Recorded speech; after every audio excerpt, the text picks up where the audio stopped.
Eric, ayaw mo ba maghanap ng full-time job? Yan na naman. Napag-usapan na natin yan ah. I know, I just wanna check if nagbago yung isip mo or... Babe, no. Marjorie, gusto ko yung ginagawa ko. I love writing. I know. O, alam mo naman pali, bakit pinagpipilitan mo pa rin yung full-time job na yan? Nahihirapan ka na ba sa mga bills natin? Hindi naman. Marge, listen to me. Nagpasa na ulit ako ng bagong manuscript.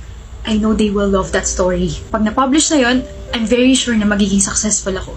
I'll make you proud. Okay. Eric, di ba sabi ko itapon mo yung basura? Sandali, isusulat ko lang itong scene na to. Kanina pa yung sandali na yan eh. 5 minutes. Huwag na ako na. Ay, mahal, nakauwi na ako. Nag-sign ka na ba? Ah? Mamaya ka na pwede. I need to finish this manuscript tonight. May tatapusin din kasi ako, so kung pwede ikaw muna. I'm pretty sure na mas importante itong ginagawa ko kaysa sa ginagawa mo. Sige na, mag-sign ka na. Okay. Marjorie, Bakit? walang pagkain? Sorry, mahal. Hindi ko kasi napansin yung oras, tsaka kagaling ko lang talaga sa part-time. Sana nagluto ka na. Importante sa akin yung oras. May hinahabol akong mga deadlines, anak ng leche naman, no? Magluluto na ako. Wag na. Sa labas na lang ako kakain. Stress na nga ako sa mga sinusulat ko. Stress pa ako sa pagkain. Alam mong nahihirapan na ako, Marjorie. Ikaw lang? Ano? Oh. Ikaw lang nahihirapan? Ikaw lang nasa stress? Paano ako, Eric? Nahirapan din naman ako Kailangan ko pa mag-aral sa bar. Ano mahirap? Lagi ka lang naman nagbabasa. Ewan ko sa'yo. Hello? Tulungan mo naman ako. Huh? Bakit? I need your help, please. Hindi na naman kasi approve yung manuscript ko. Sabihin mo sa kanila na I worked hard for this, na pinaghirapan ko to. Please, tulungan mo ako magmakaawa sa kanila. Please, Marge.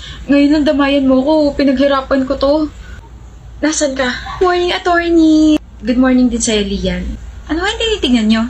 Libro ni Eric. Binigay sa akin ng pinsan ko. Eric? Yung ex mo 10 years ago? Yung nakipag-break sa'yo dahil hindi mo siya dinamayan nung hindi na naman tinanggap yung manuscript niya? Nakakaloka talaga. Pero buti na lang hindi mo iniwan yung bar exam for him, no? Eric? Papunta ka na ba? I'm sorry, Eric. I'm sorry. Pero kasi may pangarap din ako. Ano? I'm sorry. Hindi ko naman kasi kayang maging si George ng The House of Us na kayang isakripisyong pangarap para sa pagmamahal. Pero pag uwi mo after ng first day ng exam, nakipag-break siya sa'yo. Kaya the following days, umiiyak ka habang nag-e-exam. Oo nga. Ngayon mukhang successful writer na siya. Did you regret your decision, attorney, na hindi siya puntahan ng araw na yun? Hindi. Never. Yun at yun pa rin yung gagawin ko.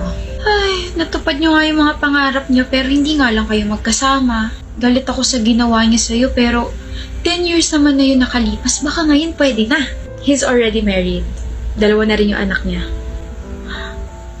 Attorney! Why are you looking at me like that? Mahal mo pa? Hindi na. I'm just so proud of him. I mean, at least we got our own happy endings, right? Anyway, magtrabaho na tayo. Ay, buhay nga naman.